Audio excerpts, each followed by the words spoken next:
Hi everybody, welcome to the dungeon. My name is Robin and today is Lampworking 101.56. Today we're going to talk about matte glass, and there are only a few colors that I know of that give you a matte finish. One of those colors is Evil Purple, and we all know about this color, I think. And the other color is Sedona, and these are like cousin colors. They're so similar, they're almost exactly the same, but this Evil Purple is slightly darker, and the Sedona doesn't rash out when it's touching other colors. So that's a really cool quality of the Sedona. Also, I just looked online and I found the Sedona number 257 is rather pricey at about $40 a pound. The other color, Evil Purple, Effetre 254, went up to like $144 a pound. Yes, I am like flabbergasted. Like, how did it jump up so high? So if you have some, use it sparingly. And that kind of leads into the techniques I wanted to share with you guys today. How to maximize the use of expensive colors. And then I want to show you guys a fun surface treatment, the pinwheel. All right, let's go ahead and play with some glass. Stay safe, you guys. Take care. And as always, I'll see you next time in the dungeon.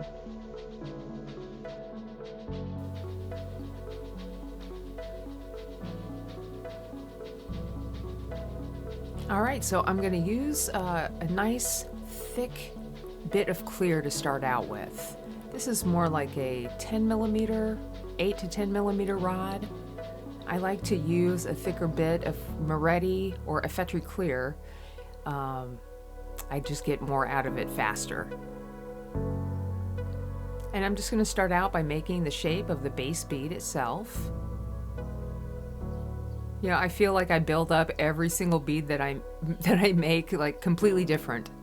It's kind of funny. This time I decided to go forwards and backwards with the glass, but whatever it takes to build up the bead, that's the technique you use. I find building up a bead is like somebody's signature. Everyone is slightly unique and different. And before I add any color, I just want to shape it up and smooth everything out. And I'm going to start out with that carrot red sparkle. This is such a nice soft color. I love the way it works in the flame.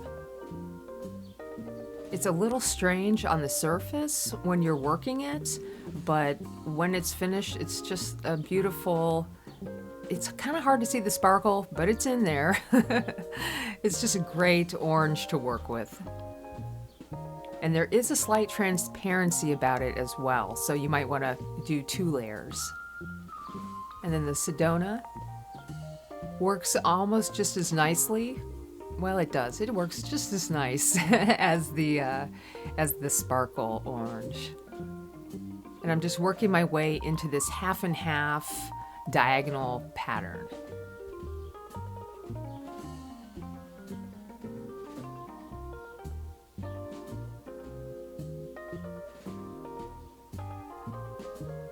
I want to make sure that I add glass where I need to cover up any clear that might be difficult to do later on. And then all I'm doing here is just shaping it up using my graphite paddle to smooth things out. I'm getting more used to using this paddle, and I'm finding that I like it. I like it a lot. Sometimes it's easier to use the paddle than it is to just roll it on the table, on the larger marver, so I kind of find that interesting. Anyway, so we're just gonna smooth everything out, get it into the shape that I'm looking for. I usually find myself working a little bit extra on the edges just to make things right. You can already see that Sedona color every now and then getting that matte finish. I just love to see that. So at this point, let's go ahead and start adding our dots. And I'll build it up small to begin with, and then I will add a dot or two on top of these to get them the size that I'm looking for.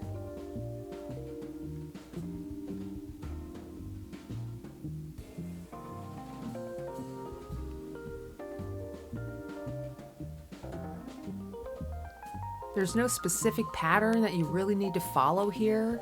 I'm just doing every other space.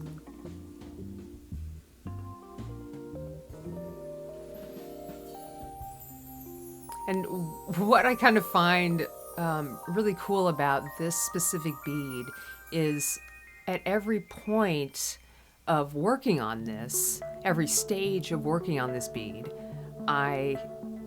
it's like I could stop right there and be done with it. Like every stage is a bead in itself.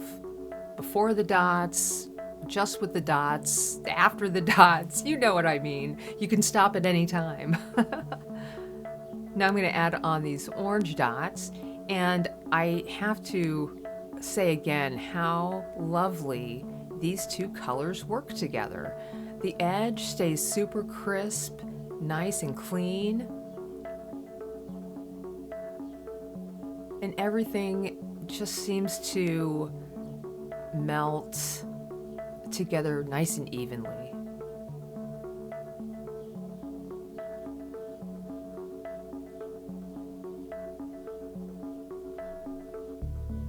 All right, now just giving all of your dots a nice overall heat. It's important to always keep your heat when you're doing these kinds of techniques, keeping your heat as even as possible, so all the dots are melting at the same rate.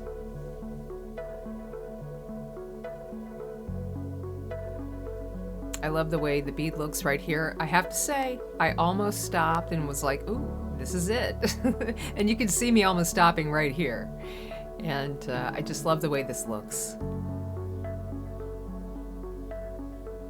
You know how sometimes your beads look better hot than they do cool?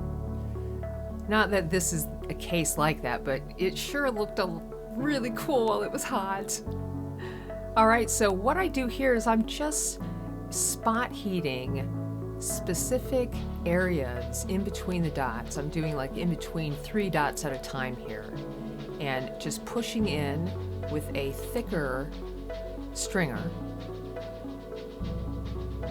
And when I'm finished, I'm doing like 1, 2, 3 turns, I believe. And then I will just go ahead and sometimes I'll blow on the area, but I'll just like wiggle the cane back and forth until it breaks off.